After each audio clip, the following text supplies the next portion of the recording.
El mariachi de la muerte, escrito por Alex Morales Gómez. En la descripción, el link de su página de Facebook. Síguelo. Hace algún tiempo fui el integrante de un grupo de mariachi. No es que fuéramos los más buenos, pero sí que nos llegaba buen trabajo. En una ocasión nos llamó una mujer para que cantáramos en el velorio de su esposo. Es algo muy común en mi país que se le cante a los muertos la música que les gustó en vida. Así que era una petición que cabía entre lo normal. La señora nos dijo que el velorio se llevaría a cabo en la propia casa de ella y el difunto. El señor era fanático de los mariachis. Su canción favorita es El Abandonado. Era esta con la que cerraríamos la tanda de 8 canciones. Debíamos llegar a las 8 de la noche, pero siempre llegábamos unos 45 minutos antes.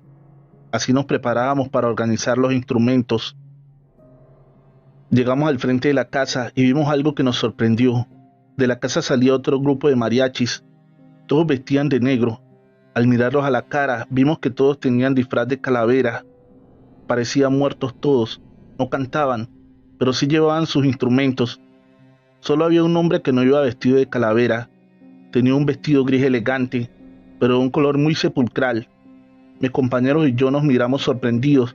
A lo mejor había un grupo antes que nosotros, o nos habíamos dejado en la estaca.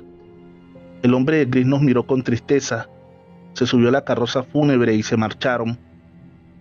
Nos pareció algo extraño aquel cortejo, pero pensando más en nuestros intereses, entramos de una a la casa y no le prestamos más atención al grupo de mariachis calaveras. Al llegar la viuda, aunque compungida, se mostró alegre de vernos. Nos pidió acercarnos al ataúd. Cuando estábamos listos para cantar, ella pidió abrir el ataúd por completo. Lo que vimos nos dejó a todos de una sola pieza. El hombre que estaba en el ataúd era el mismo que iba con el cortejo fúnebre de las calaveras. El vestido gris era el mismo. No podía ser aquello, era algo inexplicable. No era capaz de cantar. La voz no me salía. Nunca acostumbraba a tomar licor en estas ocasiones, pero después de la impresión vivida, debí pedirle algún licor a la viuda para reponerme. Me dio un tequila y así pude cantar, aunque no es mi mejor forma. Lo que vi me tenía confundido, por no decir que aterrado. Cuando llegó la última canción, El Abandonado, un viento apagó las velas, las bombillas empezaron a parpadear. Quería irse la energía, y aunque no todos mis compañeros dicen haberlo visto, otros y yo podríamos asegurar que vimos cuando el muerto se movió dentro del ataúd y sonrió. Estas fue muchas de las experiencias que viví en mi época de mariachi. En otra ocasión nos contrataron para cantar en una despedida de solteros. Era en un bar o cantina. Debíamos cantar 12 canciones. Desde que llegamos escuchábamos que el hermano del novio era pendenciero y mal bebedor. También se decía que era un hombre malo, que brujo que pactó con el diablo. Un sinfín de cosas escuchamos, pero nosotros solo teníamos que cantar. Cuando llegó el hermano, ya habíamos cantado un par de canciones. En verdad era un hombre extraño y producía una sensación de repulsión. A la mitad de nuestra rutina, el hombre ya se había tomado una botella, ya hablaba duro y por todo rezongaba. El hermano quiso calmarlo, pero las cosas se salieron de la normalidad y los dos hermanos se fueron a los golpes. En estas, un puñal se vio en las manos del novio, y yo puedo asegurar que vi cuando el novio atravesó al hermano con el puñal, pero este simplemente no le hacía nada. El hombre se reía con una risa misteriosa y ponía su pecho para recibir las embestidas del puñal de su hermano. El hombre le dio un golpe en la cara al hermano, al novio, y lo dejó noqueado. Unos 3 hombres fueron a agarrarlo, pero este simplemente desapareció en un humo oscuro, como si fuera el mismo diablo. Todos pensamos que el novio estaba muerto, pero después de un rato volvió en sí, pidió un trago y nosotros terminamos con la rutina. Lo que vimos esa noche es algo inexplicable. Aquel hombre en verdad tenía algo que ver con el diablo o con algo que no es de este mundo. Agradecería mucho que le dieras like y dejaras un bonito comentario. Recuerda suscribirte y activar la campanita de notificaciones. El muerto del basurero, escrito por Alex Morales Gómez. En la descripción, el link de su página de Facebook. Síguelo. Era Rogelio, uno de los tantos que iba al depósito de basura municipal a recolectar artículos de la basura. ya fuera para venderla como reciclaje o muchas veces encontraban artículos con algún valor comercial. Lo que el rico desecha, el pobre lo hace dinero. Esa era la frase de Rogelio. Era este el que más madrugaba, ya que tenía 5 hijos que alimentar. A algunos les molestaba porque cuando ellos llegaban, este se había sacado las mejores cosas. Él lo sabía y les decía: madruguen, madruguen. Una mañana llegó a eso de las 4 a.m. Desde que llegó sintió un olor bastante desagradable. Esa era otra de las cosas que se podían encontrar allí: animales muertos, vísceras de animales, fetos de niños abortados, cadáveres. Esto último fue precisamente lo que encontró Rogelio. Era el cadáver de un hombre. Lo extraño no es que hubiera allí un cadáver. Lo más difícil de entender es que estuviera casi en descomposición. Rogelio iba todos los días allí y sabía que ese cadáver no estaba el día anterior. ¿Quién pudo llevarlo allí, ya en ese estado? Fue a un teléfono público y llamó al encargado de las basuras. Este debía ir a la oficina y de ahí llamar a la policía. Este era el conducto regular. Siempre se hacía así cuando había alguna anomalía. Todo se llevó con rigurosidad. La policía se encargó de investigar y de interrogar a Rogelio, pero este nada sabía. Solo había encontrado el cadáver. El cuerpo no tenía ningún rasgo para identificarlo, ni alguna identificación, ni un reloj, nada. Llevaba unos 10 días de muerto según la policía. Su descomposición era acelerada, porque al parecer estuvo en un lugar bastante caliente esos días. No tenía golpes ni nada que dijera que había sido asesinado, pero los informes forenses decían que fue envenenado. El cadáver fue llevado a la morgue. En poco tendría que ser enterrado como NN. Por su estado de descomposición, la policía no tenía ni una sola pista. Por el estado del cuerpo tampoco se pudo sacar una foto donde se pudiera mostrar los rasgos del hombre. Rogelio se fue a casa feliz por el deber cumplido. En casa debían dormir todos en 2 habitaciones. La relación de pareja era bastante difícil. Esa noche Rogelio se fue a dormir temprano. La esposa y los hijos seguían en sus cosas. Cuando Rogelio despertó gritando que alguien estaba allí con él, la esposa corrió. Este le dijo que primero la habitación se había llenado de un olor fétido y después había visto un hombre parado al lado de su cama. En un principio, él pensó que era un ladrón, pero allí no había que robar. Pero por el olor, él sabía quién estaba allí. Era el muerto del basurero. Rogelio no había dicho nada de esto en su casa. No quería preocupar a su esposa y a sus niños. Pensó que tal vez había sido la impresión de encontrar un cadáver la que lo había hecho despertar así. Pero pasada la medianoche, pasó exactamente lo mismo. Primero ese olor nauseabundo que se metía por sus narices y amenazaba con ahogarlo. Al despertar la presencia de ese hombre al lado de su cama, presencia que solo duraba una fracción de segundo, pero el olor seguía impregnando la habitación. 3 veces más despertó aquella noche, siempre lo mismo. Con cada aparición el olor era mucho más fuerte y la presencia duraba más tiempo. En ningún momento quiso despertar a su esposa y los niños. Al parecer, estos no sentían nada. Como siempre, muy temprano salió para el basurero. Desde que se tomó su café solo en la cocina, sintió algo o alguien que observaba. Él sabía que estaba solo, pero aquella sensación estaba ahí. Ese día trabajó mal. Pocas cosas de valor pudo encontrar. Más aún que eso que sentía, estuvo todo el día con él. Como siempre en la noche, fue el primero en acostarse, pero pronto se despertó. Ahora no solo fue el olor, un frío llenó el pequeño cuarto, un frío inusual, un frío de muerte, pensó. Abrió los ojos y quiso levantarse, pero no podía pararse de la cama. Aquello lo miraba con fijación. Era algo atemorizante. Era el cadáver del basurero, pero su mirada era triste. Su mirada, a pesar de sus ojos ya muertos, era penetrante. La habitación se fue llenando más de ese olor. Un olor tan fuerte que Rogelio pensó que había llegado a su fin. Pensó para sí: no te preocupes, diré la verdad. Rogelio creyó que lo había pensado, pero la realidad es que lo gritó como un loco. La esposa llegó apresurada y con ella los niños. Rogelio se paró de la cama y antes de dar alguna explicación, dijo que pasaría donde la vecina a hacer una llamada a la policía. Ellos no tenían el servicio de teléfono. Llamó al comando de policía y dijo que quería entregar algo. Dos policías fueron a casa de Rogelio. Este les entregó una argolla de matrimonio. Dijo que la había encontrado en el cadáver del basurero. Pensó en quedarse con ella. Ya el muerto no la necesitaría, pero este parecía haber venido a reclamarla.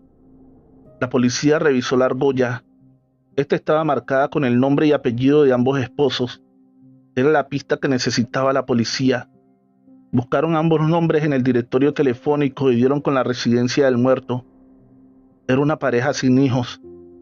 La esposa dijo que su esposo llevaba varios días desaparecido. No había querido poner la denuncia porque creía que podía estar donde unos amigos a las afueras de la ciudad. Una respuesta bastante incoherente para la policía. Estos dieron varias vueltas por la casa, buscaban alguna pista, pero no podían saber qué. Cuando entraron a la habitación de la pareja, algo no encajaba. Uno de los policías lo notó, pero no sabía el qué. Estuvo ahí un rato, hasta que cayó en cuenta que era.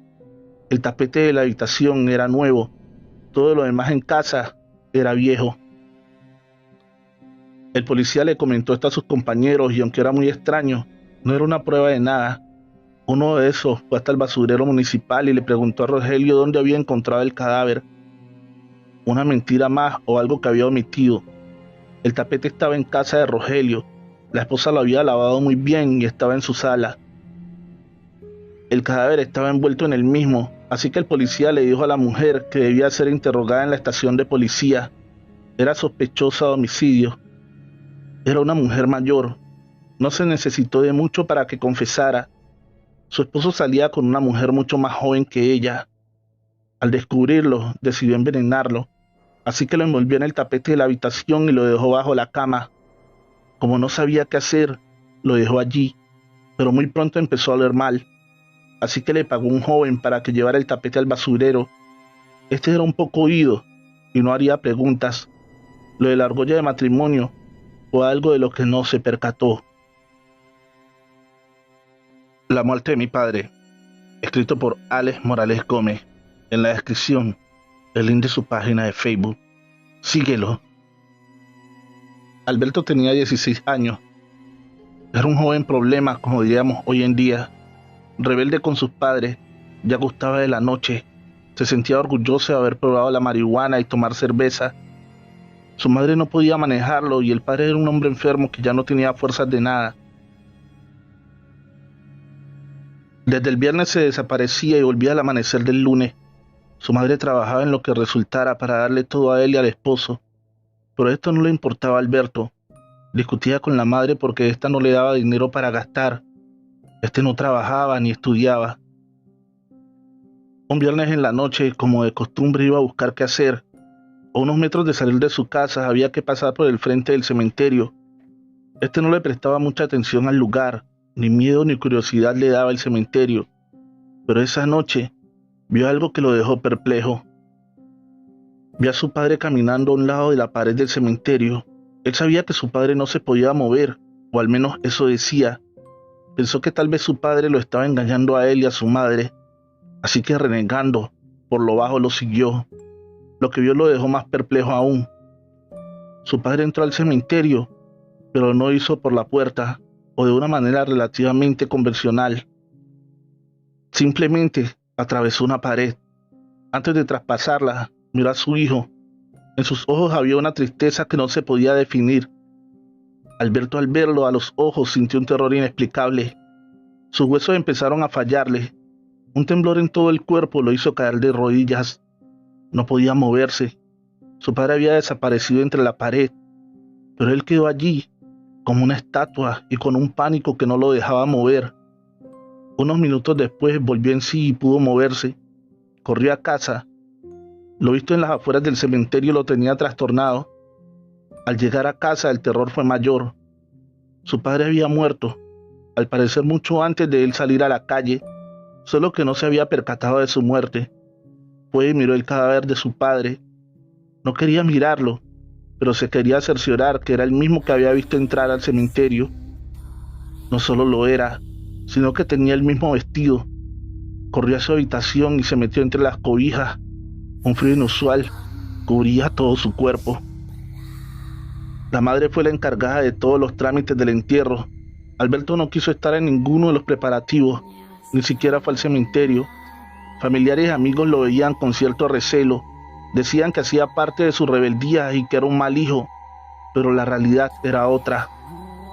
Alberto a partir de aquel día veía a su padre en sueños y estando despierto en cualquier momento.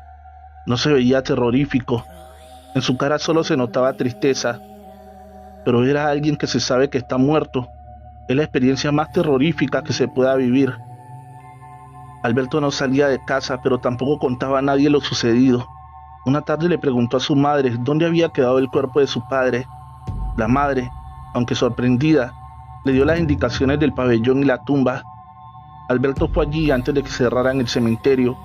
No sabía qué, pero quería que su padre lo dejara en paz. Después de un buen rato se sintió estúpido al estar ahí parado tanto tiempo, así que fue a volver a la casa cuando se encontró a su padre de frente. Su padre, que ya estaba muerto, no entendía cuándo había pasado tanto tiempo. Ya había llegado la noche y el cementerio estaba cerrado y en penumbra. Ver a su padre de frente le dio un escalofrío que no podía controlar el temblor. Frente a él había un muerto. El padre solo lo miraba con esa tristeza. Él no podía moverse, él no podía hablar para pedir auxilio, auxilio que no sabía por qué, porque no estaba siendo atacado. Allí pasó un gran tiempo. Todo ese tiempo su padre estuvo ahí frente a él. A eso de la medianoche pudo moverse, corrió a casa, saltando uno de los muros del cementerio. Al saltar volvió su mirada atrás y su padre seguía ahí mirándolo, ahora acompañado de muchas más personas que lo miraban con igual tristeza. Desde aquel día, Alberto fue otro. Pronto empezó a trabajar y a estudiar en las noches. No permitió que su madre trabajara más. Todos decían que la muerte del padre lo había hecho reflexionar. La realidad es lo que vio. Solo muchos años después le contó a la madre esta historia. Ningún domingo dejó visitar la tumba de su padre hasta su propia muerte. Campanita de notificaciones. La Tramacua, escrito por Alex Morales Gómez. En la descripción el link de su página de Facebook. Síguelo. A Fabiola le mataron a su único hijo. Se dijo que fue en una riña, pero la realidad es que Marcos, el hijo del hombre más poderoso de la región, el que más ganados y tierras tenía, lo mató por quedarse con la mujer que el hijo de Fabiola amaba. No solo él, 3 hombres más ayudaron a llevar tan macabro asesinato. Aunque todos sabían lo que había ocurrido, nadie se atrevía a enfrentar a esta familia. Otro crimen que quedaría impune. Pero Fabiola pensaba otra cosa. Fue a casa del padre de Marcos y le pidió hacer pagar a su hijo la muerte del de ella. Pero este no iba a permitir que una pobre mujer le dijera qué hacer, y menos en relación a su hijo. La hizo echar a las patadas y le aseguró que si la volvía a ver en sus propiedades, la mataría. Fabiola dijo algo que en ese momento nadie entendió. El día que vuelva, nadie podrá detenerme. Todos se rieron de la estupidez de aquella mujer. Muy pronto Fabiola desapareció. En secreto se decía que Marcos la había mandado a matar, pero como él sabía que no era así, mandó a vigilar la humilde casa donde ella vivía. La verdad es que Fabiola seguía allí, solo que venía poco a su casa. Se perdía semanas enteras en el gran bosque que quedaba en los alrededores. Marcos dejó de vigilarla. Simplemente dijo que se había vuelto loca por la pérdida de su hijo. Unos 3 años después, cuando ya nadie hablaba de la muerte del hijo de Fabiola, y mucho menos de ella, dicen que era viernes, pasaba las 3 de la tarde, el cielo se puso negro, amenazaba una gran tormenta y así fue. No solo tormenta, un huracán, un gran vendaval que arrasó con todo, cultivos y corrales de animales. El río se desbordó y se llevó todo a su paso. Las personas corrían tratando de salvar lo que más se pudiera. Por esto también muchas murieron. La casa de Marcos era la única que el huracán no afectaba. Era de material muy fino y estaba en un alto. Mientras el pueblo se debatía en la muerte y el horror, Marcos tomaba whisky con su padre. Hablaban que se perderían algunas cabezas de ganado que estaban en los lugares más bajos, pero eso era como quitarle un pelo a un gato. Hablaban alegremente cuando una ráfaga de viento tumbó la puerta principal. Esta era de roble macizo. ¿Cómo podía ser derribada así? El viento entró en la sala. Un remolino tiró todo. La botella de whisky quedó a los pies de Marcos y su hijo. Ellos, al ver eso en la sala, quisieron correr a una de las habitaciones, pero el viento las cerró todas. Estaban a merced de la tempestad, una tempestad que, por extraño que parezca, estaba dentro de la casa. Algunos empleados que estaban dentro de la casa en otras habitaciones podían ver por algunas ventanas. Aseguraban que en un momento dado, en el remolino que había dentro de la casa, se formó la cara de Fabiola, su sonrisa malvada y sus ojos llenos de odio. Marcos y su padre también vieron aquello. Llenos de terror, corrieron lejos de la casa. Al día siguiente encontraron a Marcos ahogado en una pequeña charca, algo bastante improbable, mientras su padre, no se sabe de qué huía, porque cayó en una zanja con tan mala fortuna que se partió el cuello. En su cara se veía una mueca de terror, como si hubiese visto la muerte frente a frente antes de morir. Después de este extraño y macabro suceso, todos empezaron a decir que había sido Fabiola quien se había vengado, más aún que aquello ocurrió exactamente en la fecha que se cumplían años de la muerte de su hijo. Fabiola simplemente desapareció por completo, dejando su casa y su pequeña parcela. Desde entonces dicen que se internó en el bosque. Todos esos años a aprender las artes más oscuras de la brujería, se había convertido en una de las más poderosas, solo para vengar a su hijo. Muchos leñadores aseguran que la ven en lo más profundo del bosque, pero en verdad parece loca. Habla con las plantas, con los árboles y los animales. Cada año vuelve aquella tormenta que arrasa con todo. Algunos dicen que es la Tramacua, una de las tormentas más devastadoras. Otros simplemente dicen que es Fabiola, recordándoles a todos la injusticia que se cometió con su hijo. Si aún no estás suscrito, dale fuerte al botón de suscripción y activa la campanita de notificaciones. El Anillo, escrito por Alex Morales Gómez. En la descripción, el link de su página de Facebook. Síguelo. Despierto en la mitad de la noche. Mi cama se sacude como si fuera un terremoto. Despierto muerto de miedo, pero al abrir los ojos todo vuelve a la normalidad. Me siento en la cama pensando que tal vez fue una pesadilla. Voy a la cocina por un vaso de agua, con una sensación que me oprime el pecho. Quiero mentirme a mí mismo, diciéndome que fue un mal sueño, pero estoy seguro que lo vivido fue real. A esto se le suma que mientras voy a la cocina y aunque tengo todas las luces encendidas, siento algo o alguien que está ahí conmigo. Vuelvo a mi cama, pero sé que no podré dormir, y así fue. Esa noche la pasé en vela. Esa siguiente noche me dormí pronto, a pesar del temor que tenía de la noche anterior. Pudo más en mí el cansancio. Sería medianoche cuando vuelva a sentir esas sacudidas en mi cama. Despierto y me veo casi pegado al techo. La cama flota en el aire a más de 1 metro. Por Dios, grito como loco. Lo que estoy experimentando tiene que ser cosa del demonio. Cuando doy el grito, la cama cae de un solo golpe. Todo cruje. 2 tablas se quiebran por el impacto. Cuando me veo con la cama en el piso, intento levantarme. Voy a huir. Ahora no hay manera de engañarme. Aquello no fue una pesadilla. Todo lo vivido fue real. Pero al querer huir, noto algo que antes no vi. Mi cama está cubierta por una especie de velo. Más que un velo, es una sombra espesa y densa. A los pies de mi cama, fundido entre esas sombras, veo la cara de un hombre. Un hombre que me mira con temeridad y odio. Me señala la mesa de noche. Desde que veo su dedo señalando, sé que me quiere mostrar. Es un anillo que compré en el centro de la ciudad. Es un anciano que vende cachivaches. Desde que lo vi, supe que era oro puro. Mi trabajo es ese, comprar oro. Le pregunté cuánto costaba y aunque él creyó que me pedía mucho, yo sabía que era una minucia para lo que podría costar esa joya. No solo era ser oro, era su antigüedad, sus grabados. Decían que debía haberse hecho hacía muchos años. Lo compré con la advertencia que si era robado, yo mismo me encargaría de denunciarlo. El anciano se sonrió, me aseguró que el dueño ya no lo necesitaba y no podría venir a reclamarlo.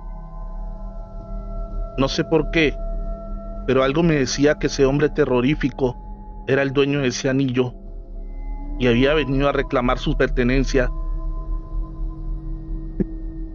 Le señalé también el anillo, como dándole a entender que se lo podía llevar. Yo estaba muerto de pánico. Él me miró fijamente y, aunque suene más extraño aún, me habló, pero con una voz audible. Se comunicó conmigo a través de la mente. Solo me dijo: devuélvelo. Entendí que era el anciano que me lo había vendido. Le dije que así sería. A la mañana siguiente busqué al hombre de los cachivaches y le entregué su anillo. Protestó que no tenía el dinero para darme el reembolso. Le dije que se quedara con él. No quería saber nada de ese endemoniado anillo. El hombre quedó satisfecho, con los billetes en los bolsillos y el anillo en su mano. Vi cuando se midió el anillo en todos sus dedos, pero en ninguno le quedó bueno. Sus dedos eran demasiado flacos. Para mí fue un alivio. Mis noches volvieron a ser las mismas, un descanso y una paz que me hacía feliz. Un día cualquiera, entré a una cafetería y escucho al hombre que atiende a hablar con otro. Me cuenta la extraña muerte del hombre de los cachivaches, una puñalada certera en el corazón. Lo extraño fue que le arrancaron los 10 dedos de la mano, pero lo hicieron con algo caliente, como con un hierro a fuego vivo, una práctica que se usó hace cientos de años para quien robaba. La policía no tenía ningún indicio o pista. Pagué mi café y me fui. Sabía quién había venido por su anillo. Lo había recobrado de la manera más cruel y macabra. El Riviel, escrito por Alex Morales Gómez. En la descripción, el link de su página de Facebook. Síguelo. Se cree que este personaje fue un sacerdote que por ociosidad quemó un rosario. Otros dicen que lo hizo porque esto le daría la aceptación del demonio. La realidad es que el sacerdote se desapareció.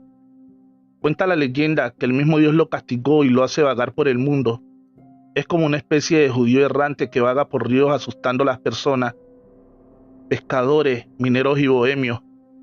Siempre sale en las noches y da unos gritos espantosos, acompañados de una risa tan tenebrosa que asusta hasta el más valiente. Este les mueve las embarcaciones hasta hacerlos caer al agua. Se cree que busca ahogarlos. Salí con mi padre a las labores de pesca. Nosotros conocíamos perfectamente la leyenda del Riviel, así como lo narro. Solo era una leyenda. Nadie de mi familia o amigos había tenido un encuentro con dicho personaje. Era un domingo. Mi abuela nos pidió no salir a pescar. Era un día extraño, aseguró ella. Pero mi padre le dijo que había que subsistir. La pesca era nuestro sustento diario. Era de madrugada. Apenas los primeros rayos del sol se veían en la lejanía con nuestra canoa. Nos fuimos río arriba, buscando lugares espesos para tirar la atarraya. Habían días buenos y otros no tanto, pero ese día había sido pésimo.